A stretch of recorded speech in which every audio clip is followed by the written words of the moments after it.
ya. Kita akan review kembali terkait dengan normality test sama homogeneity test untuk siang hari ini nanti. Kemudian kita akan melakukan hypothesis testing ya untuk siang hari ini nanti. Kita awali dari normality test terlebih dahulu. Pastikan ya bahwasanya sebelum masuk ke hypothesis testing dengan menggunakan t-test, teman-teman harus melampaui normality sama homogeneity test. Pastikan bahwasanya data yang sudah kalian dapatkan baik di eksperimen maupun kontrol itu semuanya datanya adalah normal dan juga homogen ya. Pastikan dua itu. Kalau belum normal dan belum homogen berarti tidak bisa lanjut ke hypothesis testing, karena syarat hypothesis testing itu adalah normal dan juga homogen. Bisa dipahami? Ada yang ditanyakan? Suara saya jelas? Jelas, Sir. Oke, kita langsung lanjut ya di bagian eksperimental study ya, untuk yang normality test terlebih dahulu. Masih ingat kemarin untuk rumus Z kemarin apa? Langkah yang pertama yang harus kita lakukan itu adalah mencari min-nya terlebih dahulu, kemudian mencari standar deviasi ya. Untuk mencari min, di rumus di Excel sudah ada, yaitu ada average, kemudian itu ada kamu blok mulai data nomor 1 sampai data nomor 30 ya, kemudian kamu kasih kurung. Oke, min-nya sudah ketemu, ada di angka 75,4. Standar deviasinya kemarin sudah ada, STADEVA, kemudian kita blok data nomor 1 sampai data nomor 30. Oke, kemudian kurung, ketemu 12,9. Untuk L hitung sama L tabelnya kita hitung terlebih dahulu Z, FZ, SZ, kemudian FZ dikurangi SZ ya, baru ketemu dengan L hitung. Yang mana L tabelnya kemarin kita memiliki angka 1,61 ya. Dilihat di tabelnya Pak Ngatiso ya, di bagian normality test. Z kemarin rumusnya adalah nilai atau data, kemudian dikurangi min, kemudian dibagi standar deviasi ya, berarti sama dengan sum ya. Datanya di sini ada 54, kemudian dikurangi 75,4, kemudian dibagi standar deviasinya 12,9. Karena min sama standar deviasinya ini digunakan sampai data nomor 30, makanya kita perlu kasih dolar.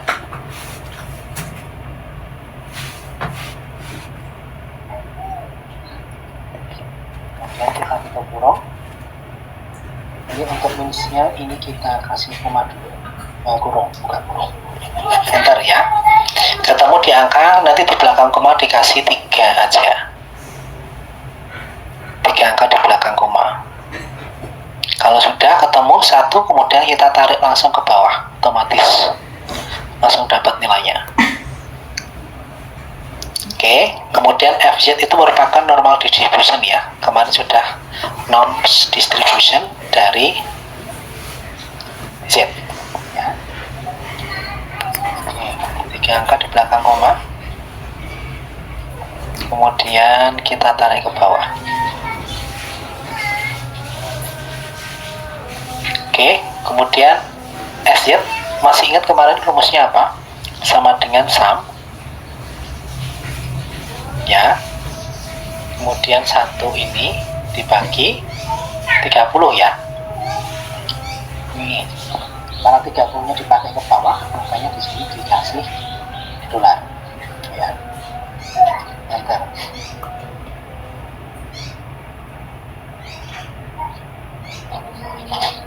Oke, kalau sudah kemudian kita tarik ke bawah. Oke, kemudian kita lihat datanya di sini terlebih dahulu ya. Kalau nanti ketemu dengan data yang sama, berarti kita pakai data yang terakhir. Seperti nomor 1 sama 2, ini datanya sama 50-54, berarti di sini dikasih data yang terakhir, jadinya 6.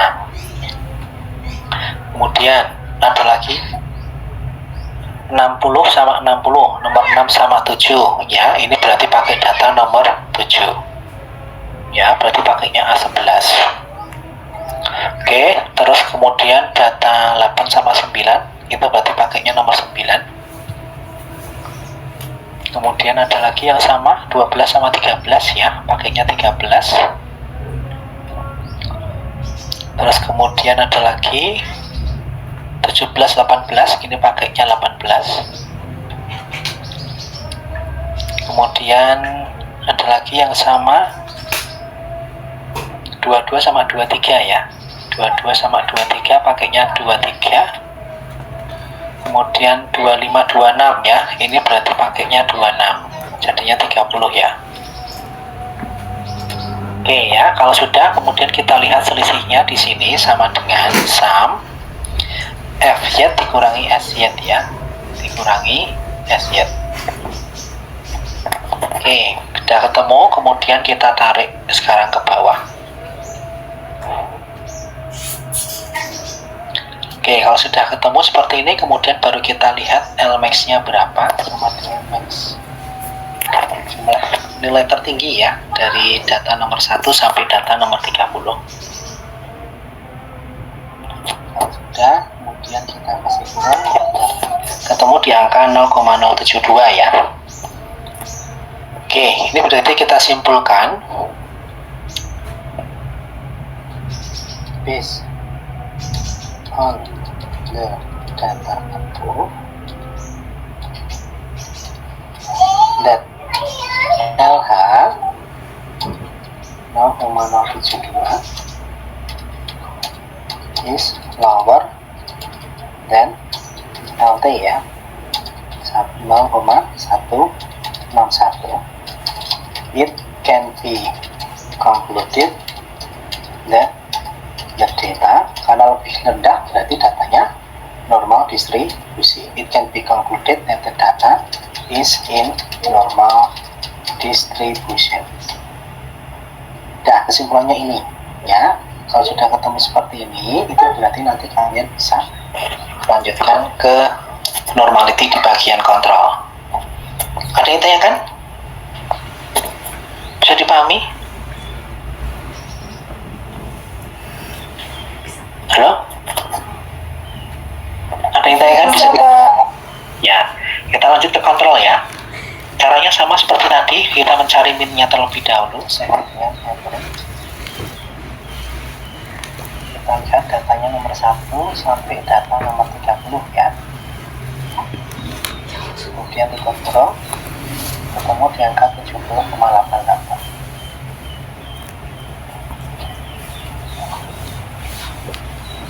Oke, standar deviasinya sama dengan star deva sampai 0,30 ya. Sudah, kita tutup kurung 9,5. Oke, kemudian L hitungnya nanti L tabelnya sama ya, 0,161. Kita lihat L hitungnya ini sama dengan sum data nomor 1 sama dengan sum data nomor 1 dikurangi data nomor ini, kemudian dibagi standar deviasi ya, biar tidak lari kemana-mana. Ini dikasih dolar ya, sorry, F4.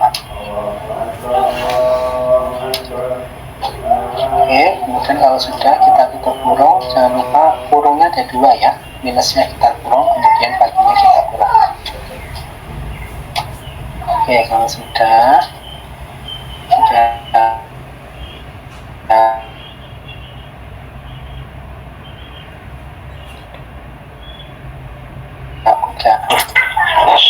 kemudian F-nya sama sistem pakai di ini ya. Oke, kalau sudah Hafiat itu normal distribution dari Z sama dengan normal distribution dari Z. Ini sampai ke kontrol kelas. Sudah kelihatan belum? Ini kita sudah sampai ke kontrol kelas. Sudah, Pak. Sudah. Sama dengan sum ya. Kemudian data nomor 1 dibagi dengan data nomor 30 ya. Kemudian kalau 30-nya kita pakai terus, makanya kita takdirkan.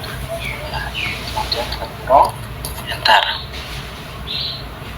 3 angka di belakang koma, kemudian kita tarik ke bawah ya. Oke ya, kalau sudah kita lihat 5353 berarti kita pakainya yang nomor 2, jadinya 6. Ada lagi yang sama 6161613 ya, kita berarti pakainya nomor 7 semua. 567 kita pakainya 7, 9, 10, 11.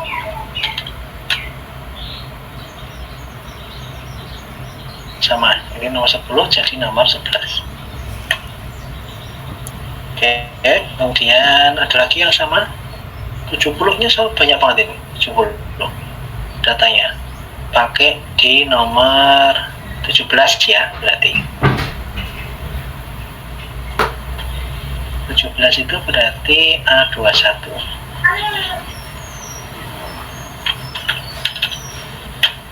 A21 A21 A21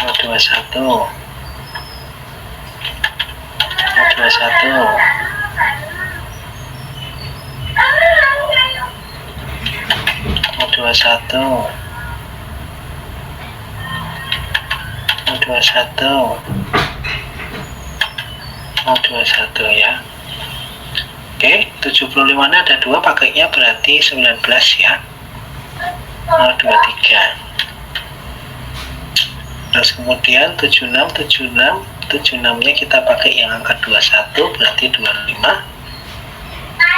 Kemudian 80-nya kita pakai di 25 ya, jadinya 29. Kemudian 81-nya kita pakai yang 27, pakainya 31 berarti. Terus 83-nya kita pakai yang 29, jadinya 32. Oke ya, kalau sudah seperti ini, kemudian kita lanjut untuk mengetahui selisihnya antara FZ dan SY. Kurangi SZ.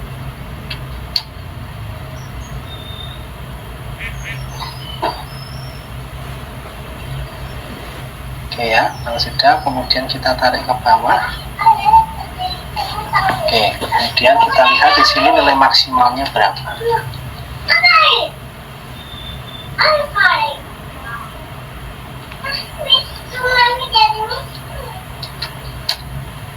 Oke, ketemu ya di angka 0,043 ya.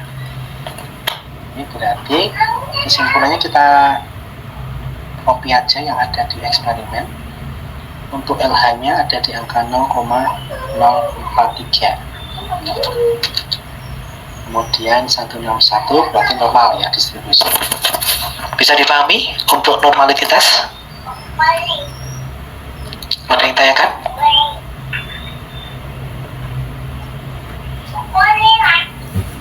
Halo, ada yang tanyakan?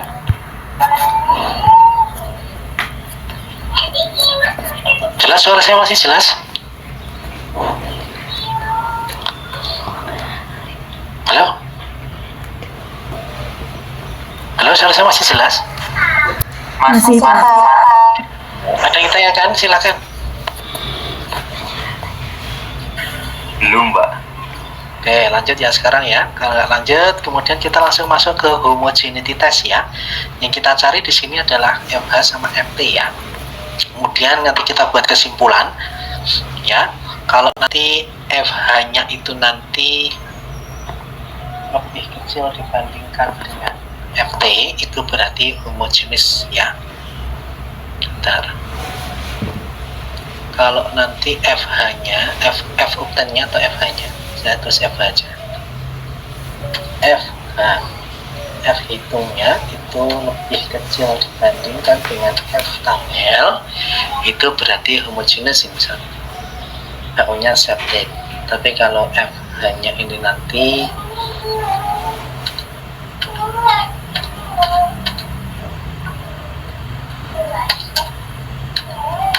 FH atau F hitung atau octane, FT-nya ini nanti lebih besar dibandingkan dengan FT, berarti tidak homogen ya, atau HO-nya rejected. Oke ya, kita masuk.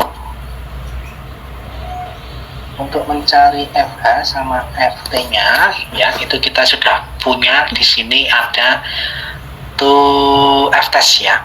Kamu buka di bagian data, kemudian data analisis, kemudian di bagian data analisis di sini ada F-test. Sebentar. Nanti yang di bagian F-test kamu klik. Terus kemudian kamu masukkan itu nanti data X1-nya, kemudian data X2-nya kamu masukkan ya. Kalau sudah dimasukkan, terus kemudian nanti dilihat hasilnya FH sama FT-nya. Kalau FH-nya itu nanti lebih kecil dibandingkan dengan FT, berarti homogen ya.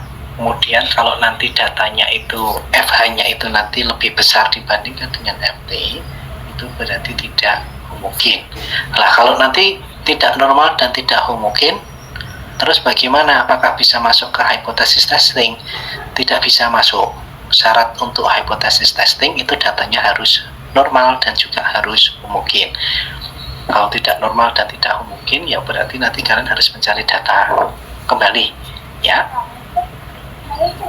Harus terjun ke lapangan, kemudian melakukan post test kembali ya ke siswa ya.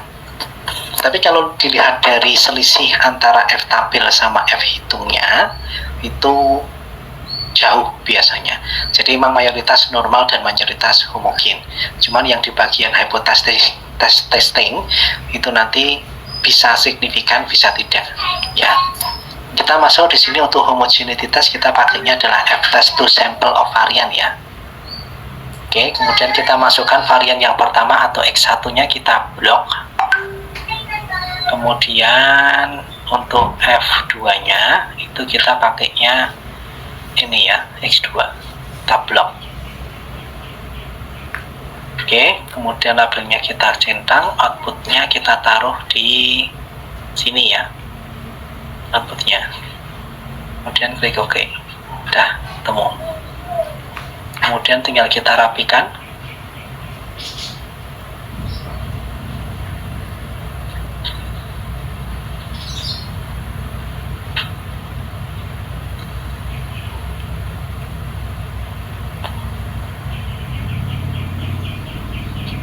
Tiga angka aja di belakang koma.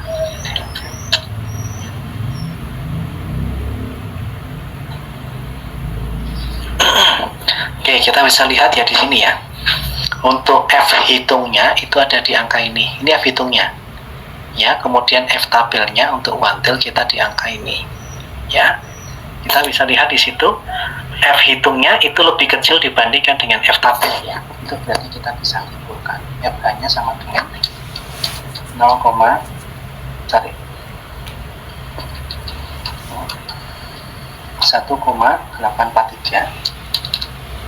Kemudian untuk F tabelnya kita pakai 1,861.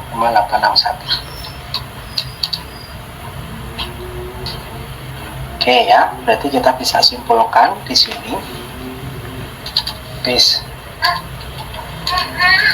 on the data above, based on the data above, that FH 1,843 is lower ya dan FT 1,861 ya. It can be concluded that the data is homogeneous. Ini ya kesimpulannya.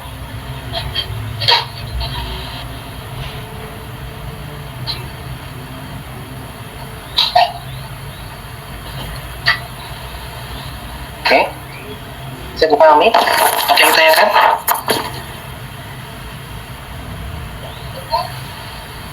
Ada yang tanyakan sampai sini? Nggak ada? Kalau nggak ada lanjut ke hipotesis testing ya. Nanti kalau T obtainnya lebih kecil dibandingkan dengan T tabel, berarti tidak ada signifikan. Jadi tidak perbedaan antara murid-murid yang belajar dengan metode X1 dengan metode X2 itu perbedaannya tidak signifikan. Ya, mungkin hampir sama. Tapi kalau nanti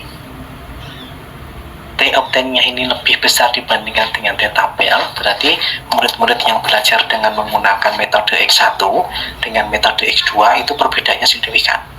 Jauh lebih baik X1-nya. Gitu ya. Kita bisa lihat di sini, kita lihat terlebih dahulu data, kemudian data analisis. Karena ini sudah masuk ke t-test ya. Ini berarti kita masuk ke t-test tuh pakainya ini. T-test to sample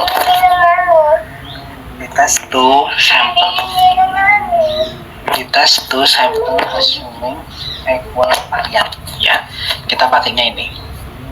T-test to sample assuming equal varian. Ya. Range satunya untuk X1-nya kita masukkan atau kita input datanya. Kemudian untuk X2-nya kita blok. Labelnya kita centang, kemudian kita masukkan di sini. Klik OK. Kemudian kita rapikan.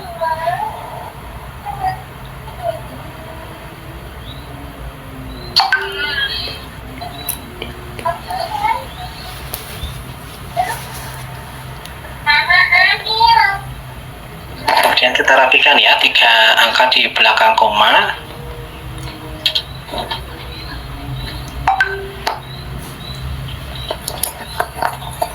Oke ya, kita bisa lihat di sini untuk tes statistiknya ada di angka 1,5.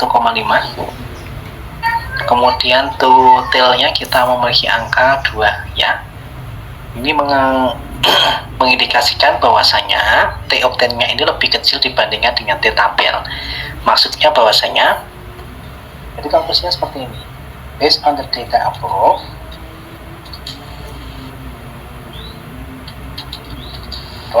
that TO 1,563 ya, is higher ya, is lower than T tabel, yaitu 2,002. It can be concluded that there is no significant between student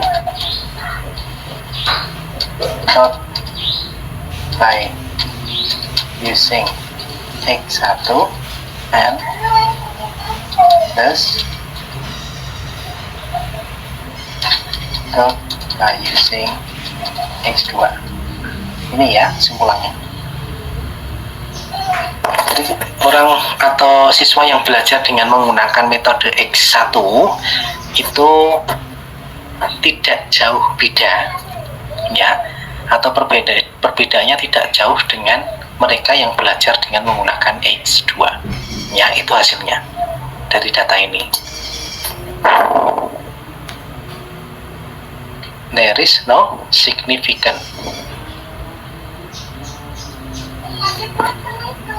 different ya, tambah different, significant different.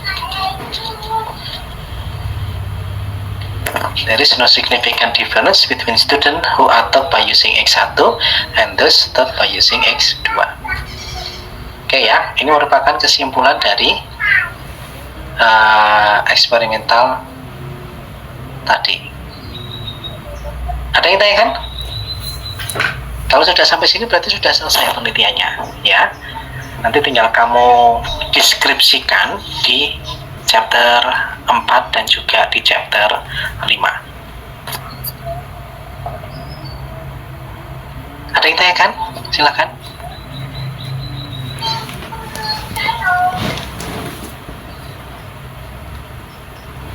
Tidak. Yakin tidak ya? Tidak, berarti